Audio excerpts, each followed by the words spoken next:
Hello again, this is Mr. Ford, and the last thing we're going to do today is we're going to look at skewness.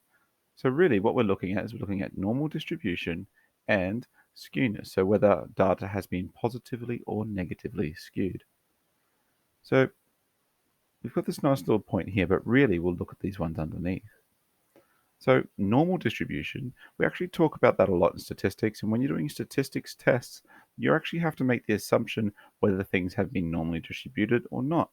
Because if they're not normally distributed, you have to use a different test. We will go through that later in the year when we talk about which statistics text to pick. But really, it is we're going to talk about first just these different types of graphs, and you do need to be able to recognize them and understand. Now, when we have a normal distribution, it's normally distributed. What that means is the fact that our mean, our median, and our mode is actually all at the same place. So let's just talk about this. If we look at this data here, what we say is this line here represents our x, our input, our values. And the height of the graph represents the frequency. So this point being the most frequent result. So because this is normally distributed, the mean is here, the mode is here, and it's the middle value as well, where you have equal number on both sides. The one underneath is known as a positive skew. So the mode is still this high point. Mode's always going to be this high point. But in this case, the mean's to the right. If you look at this, the majority of the area is to the right of the curve. Okay, now this is a positive skew because the graph is, or the mean is more than the mode or this peak. Okay, so there's two ways you can see it. One, it's the tail is going to the right, so that's why it's positive. Or you can see the fact that actually this point is pushing to the left. Okay, but the main thing is the fact that it's positive skew because the mean has been dragged to the right, to the positive side. And of course, a negative skew is the opposite. A negative skew is where, if we look at this peak here, we drew a line, the majority of the data is to the left. The majority of this area is to the left. So this is a positive skew because the tail, this really large tail, is to the left of that peak, to the left of that mode. Okay, so this is our different skewness. We have normal distribution up here where it's equal on both sides.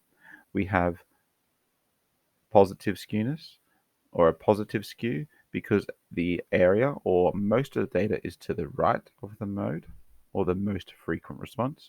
And we have a negative skew because most of the data is to the left of the most frequent response.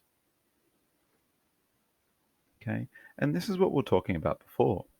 If you have a really high value, you're going to get a positive skew because it's going to drag it that way. You're going to drag the results to the right. Okay, so if someone's earning a lot of money. I've got a nice little example there for a negative skew. It's about fingers on your hand. Almost everybody has 10 fingers, almost everyone. But there are still there are still a large group of people that do have less than 10. So those people are going to pull the mean away from the most, which is a 10, and would pull the mean underneath 10. So we'd actually say that's got a negative skew. Okay, so let's look at an actual question. So yes, you will get questions where you'll get graphs or just understanding it. What sort of skewness is this? And there's some here. But there'll be other points where you're just given here and you're asked about the skewness of this data. Okay, so here we have 20 students sat an examination marked at 100. The marks awarded are, we had 1, 20, 1 at 30, 8 at 40, 7 at 50, 1 at 90, and 2 at 100. So something you might already have an understanding of what this data is going to be, whether it's going to be normally distributed, positively skewed, or negatively skewed. But what do we need to do to find it out? So what we really need is we need to find out the mean. We know that this is the mode because it's the most frequent response. So the mode equals 40. Okay, we could also look at the median.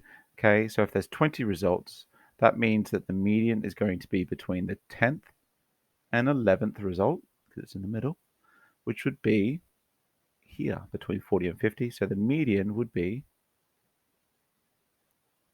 at 45. But we need to find out the mean. So let's add them up. 1 at 20, so that's 20. 1 at 30, that's 30. There's 8 results at 40. So that's going to be 8 times 40 is 320. Now, I've started doing this in the next slide. So we've got 7 at 50, which is 350. 1 at 90 is 90. 2 at 100, which is 200. Now, if you remember, mean is the sum of the x divided by the total number. Now we have 20 results, and we'll add all of these up. So we just type these into a calculator. When I type them into a calculator, I get, okay, which gives me 50.5. So if our mean, if we have a look here, this is our mean, 50.5. If we come back to this here, that's here. Now that's saying our mean is there. The majority of our results are to the left, so this has definitely got a positive skew because these results has dragged the mean to the right. So, is the data skewed? Yes. It is positively skewed.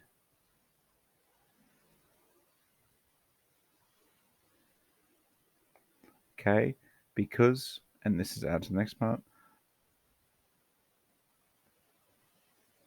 the 1 at 90 and 2 at 100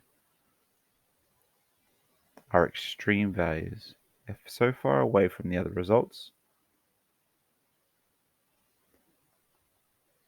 that they skew the distribution. Okay, they skew the distribution of the data.